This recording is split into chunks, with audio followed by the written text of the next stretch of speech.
تتكرر معاك مواقف تحس فيها بمشاعر قوية وفجأة تلاقي نفسك بتعمل مصايب من غير ما تحس؟ لو بيحصل معاك ده كمل معانا الفيديو للآخر.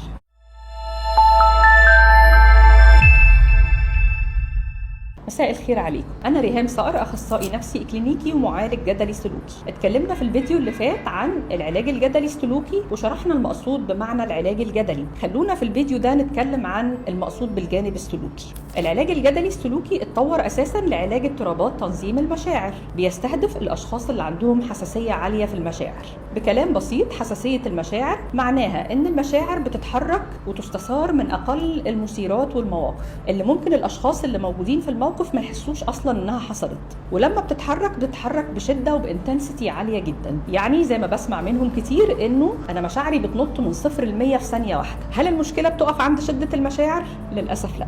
المشاعر الشديده والعاليه دي بيجي معاها زنه وارجز ان انا اتصرف تصرفات معينه. التصرفات دي بتكون انفعاليه ومندفعه، لا بلحق افكر فيها ولا بلحق احسب عواقبها اللي غالبا بتكون وخيمه وبندم عليها بعدها. السلوكيات المندفعه دي ممكن تتقسم في فئتين كبار. الفئة الأولانية سلوكيات بتهدد وبتأثر على جودة الحياة. زي إيه؟ زي إن أنا أدخل علاقات مؤذية أو أمارس الجنس بطريقة خطيرة وغير آمنة، أو سلوكيات إدمانية سواء كانت إدمان مواد مخدرة أو إدمان سلوكيات زي إدمان الإنترنت أو إدمان الشوبينج، وحتى ممكن إن أنا آخد أدوية بغير وصفة الطبيب. ده الجزء الأولاني. الجزء الثاني بتكون سلوكيات فيها إيذاء للنفس أو سيلف هارم، وفيها برضو سلوكيات مهددة للحياة نفسها. طب نرجع للجزء السلوكي من العلاج الجدلي السلوكي، هو الجزء المسؤول عن تدريب المهارات.